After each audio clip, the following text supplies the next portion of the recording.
My humble respect to Guru Mahan, Guru Piran Sankaran, Guru Piranyo, fellow Jnanis. Today I'm going to continue Mahan's philosophy, the second principle, part 3.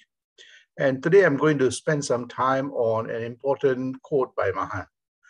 And I'm going to break it down into bits and bytes so that you have a good understanding of this profound quote that Mahan, has said, in his lifetime. He has many, many quotes, and many of them have very profound meaning. And during this course of the satsangs, I will try to break it down into a very simple, description of what he's trying to convey in these quotes. So let's start. And the first one on the thought, Swamiji starts off with this notion of the thought is the diffusion or permeation of I. And, it's the first sentence that comes out in that section. And one has to think about this very, very carefully. And subsequently, he's got a whole range of narratives to try to explain this, description that he's giving of this thought. But we went through in the first, satsang of this series of on the second principle on what is a thought and how it's generated, and so on.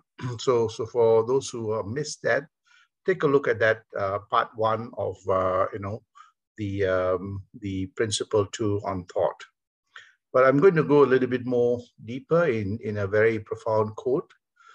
Let me walk through with you the Tamil, and then I'll give you the English translation of this, right? So here, a quote on thought, he says, everything on thought. And of course, I've given you a kind of a scientific description in part 1, and also how thoughts are generated, why thoughts are generated, what are the impacts. And you'll see some of that coming through to explain some of this, concepts that Mahan lays out in this quote. So let me start, explaining them. So the first one is, he says, Ninevin idatil, Ninevai ninaitu. I'll give what the description is, right? Ninevai, Ninevai niriti, the second part. Ninevai sularti, Ninevil nilaitu, Ninevai, Ninevil, Ninevod nindra Ninevum nane. The 4 important lines, and I'll try to break them down, and then I'll bring them all back together. So let's look at the first one, Ninevin idatil, Nineveh nenaite. So what does it mean? So let me break to the first one, Nineveh idatil. What does that mean? It means that the place and the abode of thought. Where does the thought emerge? Where does the thought get sustained? And where is the thought dissolved? So he says, what is the abode of that thought? Right? And that's the first part of it. So then he goes on to explain the next one. And so before that, when he talks about the place and the abode of the thought, the question we need to ask is that, okay, Nineveh idatil, the place and the abode of the thought, where is it? So this is the question that we need to ask. What abode is he talking about? He's talking about where is this thought emerge from, right? Is it outside me? Where is it? And this is where some of the discussions in the last satsang is very important. So where is that start? It starts off with the mind. And I spoke about what is the mind, intellect, the memory, its relationships. So he's describing this abode, where thought emerges, and it's the mind. And the question then is that, okay, so he says that this place, this abode, it emerges from this place called the mind. The next part, which is very important, is Nineveh ninait. He says, from this abode, we think about the thoughts, because everything emerges from here. New thoughts, inspirational thoughts, all those things that emerges from there. And he says, think about it. What does he mean by think about it? We'll come back to that. He says that this abode gives us that ability to think about the thoughts. What is this thoughts? Why is this thoughts here? How is this thoughts emerge? What is the impact of this thoughts? Why do I feel angry or jealous or good or great feeling or inspirational feeling? He says, think about that experience. Remember, a thought is a measure of experience. He says, think about it. Neneve, nenete. So he says, think about it. How, why, when, impact, all those things. Most of us experience it, but we don't think about it. He says, think about it. And that's the first line that is explaining. Think about the thought. Who thinks about this? How do we think? So this is the question, natural question that comes. Okay, we say that we have thoughts, so there must be a thinker. Who is this thinker? Right? How is this thinking process come? How do we understand this experience, this measure of thought, right? And this is the part that we covered the last time, right? So we see that we have a mind that generates the thought, and the thought then is passed on, to the intellect to say, make sense of this. Where is this coming from? How is this coming from? What does it mean? And all those memories that are kept behind that the intellect brings together, the memory unlocks, and we have that ability to introspect, contemplate, reflect, and meditate upon. And we see that this, he says, think about the thinker. What's the process, right? He says, from this abode, we have the ability to think. We have the ability to make sense. We have the ability to make inference. He says, introspect about this thinker.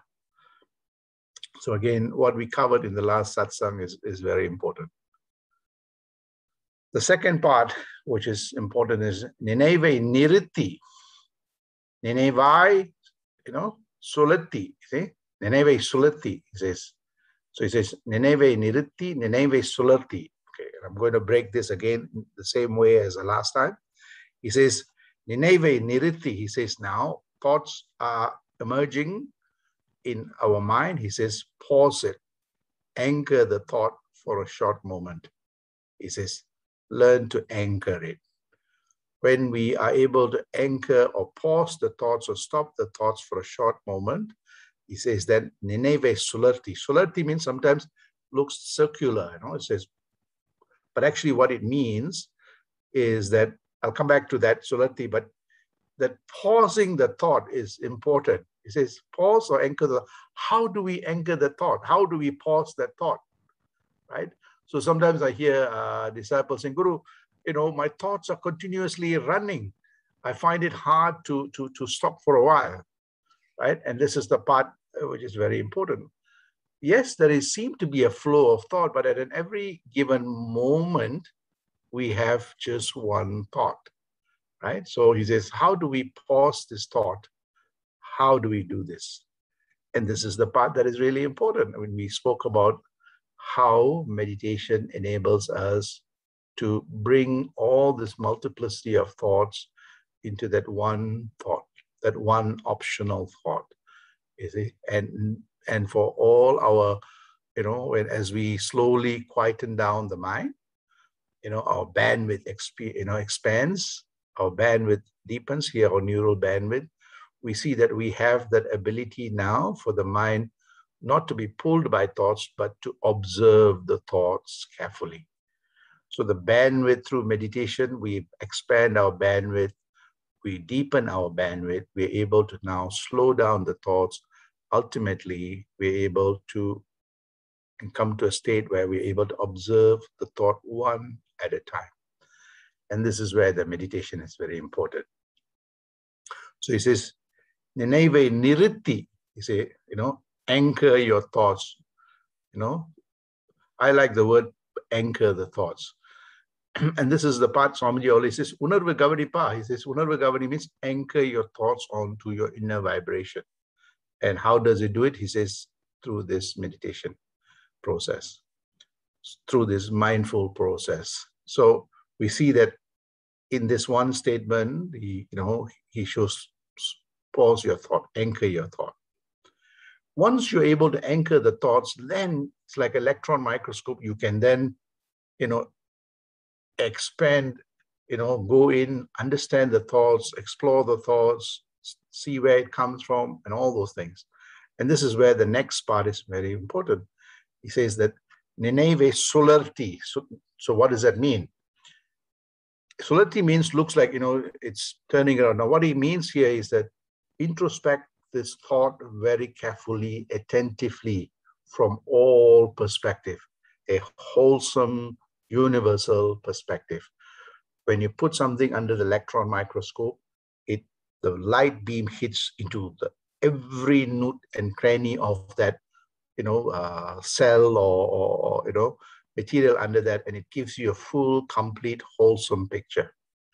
And this is what the second passage is. Eneve solarti says, introspect the thought carefully and attentively from all perspective, from a universal, wholesome perspective.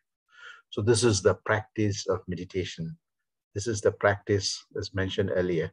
So this is the part, he says, utru tru noka noka. So it's an intensive exploration of that thought. It's great that, he says, Nineve solarti, how do we do it? And we already know how to do this. This is where the meditational process helps us to harmonize the mind, aided by that sharp intellect, the intellect that is continuously observing intensively, and that anchoring it to that vibration, the inner vibration. This is what we call the deep tapas.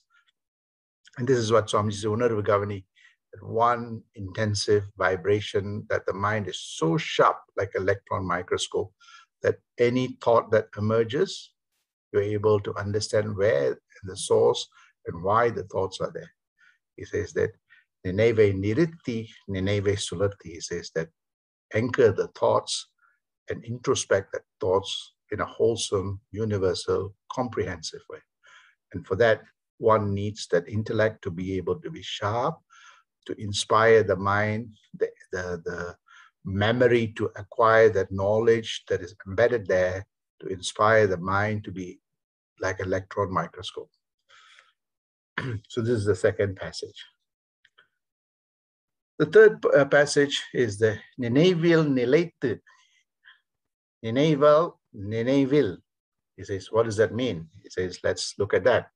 He says, Ninevil Nileitu. He says, and they both needs to come together. Both sentences, both passage needs to come together, both lines. Ninevil Nileitu, Ninevai, Ninevil. He says, what that means is that in that oneness, in that total absorption and immersed state in that thought for a prolonged period of time, he says forever, that means in all states and all moments, one is in that connected state of that inner vibration. He says the inner thought, the thought is that inner vibration. He says that when the mind is in that total absorbed, immersed thought, that primordial thought, that one thought for a long period of time, it says. So this, the second step, which is really important, the anchoring the thoughts and exploring the thoughts, and then being totally immersed in that thought, that inner vibration, that oneness in all states of our existence. Not just in the meditative state, but taking that meditative state in everything that we do. It's somewhat like taking that meditation and then somewhat like Tai Chi. I don't know if you have seen Tai Chi. You are always in that connected state, though the body is moving, partaking in this material world, but it's animated by that spirit or that one thought. So your whole life becomes like a Tai Chi. You're going with the flow. So again, in all states, he talks about this. So how do we do this, right? So great. He says that, how do we always be in the state of absorption? Yes, I can understand in the meditative state, we get a momentary, absorption state. How do we carry it in every facet of our lives? He says, this is the part that is really important. While we are connected, while, in that earlier state of absorption, we have that spiritual map that is guiding us, which I spoke about in the previous satsang. Our intellect is like a spiritual compass, has rational and scientific approach to understanding every thought that comes in, illumines the thoughts, stores that in our memory, unlock that embedded knowledge within the memory, and inspires the mind, that interconnectivity, the seamless integration between that inspired, deep intellect, mind, and memory that gives us that spiritual compass that now inspires our senses, and when the senses are continually inspired to be able to see from a universal perspective, hear, smell, taste, feel from the universal perspective, we are always in that state of full, comprehensive, universal connectivity. He says, be in that absorptive state in all states of our existence. And this is where, the notion of Swamiji is meditation is Swamiji. So here he captures that. And this is where the spiritual compass that all of us, have, nature's embedded in us, but sometimes we don't know how to use the spiritual compass, nor have we discovered it. It's buried somewhere, So we start borrowing other people's compasses, want to live other people's lives. And this is where the challenge comes. So again, here in this third passage, he talks about how to be in that, one needs to be in the total absorptive, immersive state for a prolonged period of time, forever, in all states of our existence. So we start seeing that the universal dimension that is embedded in us percolates in every facet of our lives. And the next one is that Nenevoda Nindra Nenevum Nane. And this is the part also is very important. And he says, in that absorptive state in step 3, we see that we get into this thoughtful or mindful state, and in that thoughtful and mindful state, Nenevoda Nindra, continuously in that absorptive, thoughtful, mindful state, we realize the oneness, because the thought is what generates, gives us all that experience. So he goes on to say, in that thoughtful mindfulness, one experiences that oneness. And the next passage clearly defines this. He says, Nenevum Nane. He says that thoughtfulness and the mindfulness is I am. He says that I am that. You see, so I, God. See, all this, the 4 Vakyas comes in here. So he said, Nenevoda Nindra Nenevum Nane. He says that in that thoughtfulness, the mindfulness, I am. You see? So, and what is that? I am that which gives rise to everything. The entire universe unravels from me. The entire experience unravels from me. Right? The center of the universe is the center of me. Right? So again, in the 4th passage, he shows that interconnection. There's also another passage which I'll cover in another satsang. He says, Etada tatparatte yetti utpuramai uttu noko iparamum aparamum ega paraparamum yennu nanadende. He says, by that attentive looking inside, looking at the cosmos inside, I realized that the external and the internal cosmos are one. It says, I try to reach it through attempting, and through my, attempting, and finally, when I discovered that inner and the external cosmos are one, I attain all of them through me, that I.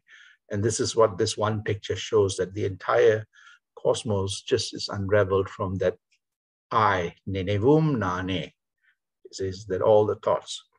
So we see this 4 passages, step by step is taking, but it's loaded. Each of the passages is loaded, which gives rise to what, how, and one can achieve this. So to bring everything together, to summarize this, what that first passage gives you is that the place, the abode of thought. Think about the thought. Think about it. Most people don't think about it, how the thought is generated. Why am I feeling this way? How am I feeling this way?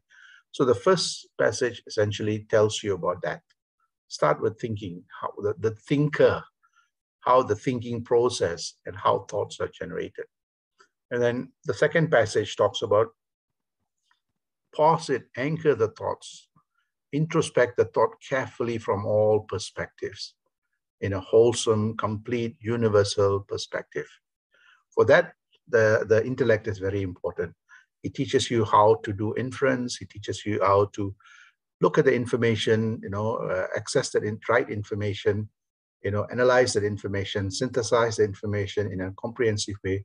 So pick up tools of inquiry, tools that helps you to do this, like from meditation to, if you see in all the scriptures, whether it's Dvaitva, Advaitva, it gives you tools of inquiry, to test and validate and hypothesize. And then once you validated what is real and unreal through Viveka and Vairagya, you're able to sift out what is it that makes my mind expanded and universal. What is it that makes my mind shrunken and small? You leave that out, and ultimately from the second step, one becomes like a Paramahamsa swan, beautifully gliding, and in the third step, like a swan, totally immersed, in this thought for a long time, not perturbed by anything, and while, the state of connectedness happens in the meditation state, it happens in that normal, engaging the material world state and in that deep sleep. All three states, one is in that connected state. And the last passage talks about Ninevod and Indra, Nenevum Nane, says that in that thoughtful, mindful state, 24/7, one realizes that oneness, that I am that. And the mind just becomes so liberated, so universal, so pristine, not blemished by, and all that material, challenges disappears. This is where the scarce become stars, the precious become treasures, impossible becomes impossible. So again, and so we see that the four passages step by step leads us to this step. So we see that the essence, if I was to summarize that four passages, the essence is very simple. The essence is that I am the generator. So I generate the thoughts. I operate them, enable them to percolate in every facet of my life, every, give cognition, give rise to how the material world is, what the material world is, operate within the material world, operate within the non-material world, wakes me up and puts me to sleep. So it's that operational part. I am that. And finally, I'm also the dissolver of the thought. The thoughts come, sustain for a while, it's dissolved. So essence is saying that the four passages there, or the four lines there, can be summarized that I am the generator, the operator, and dissolver of all thoughts. I am that. Or I, God, that's what it means. So, and that clearly then, that essence gives now the foundation for the first quote that he has. Thought is a diffusion and permeation of that I. And that I is that I am that big I, that universal identity that is embedded in all of us. And that would require us to ensure that we understand our mind, we understand our intellect, we understand the memory that we generate and the memory that is already embedded by nature in us, and how we are able to inspire the senses, and the inspirational information and knowledge becomes part and parcel of that mind and intellect and memory and the senses interplay. And all this interplay actually is by the I. So, and this is where sometimes people say, do I have control of anything? Is there free will? And it's something that we can discuss. So in some scriptures, it says that, I don't do anything. Actually, it's, the doing is done by somebody else. So what is the doing? And actually, you see that everything that we cognize, everything that we experience, everything that we do, it all starts, it's sustained, and it's dissolved in us.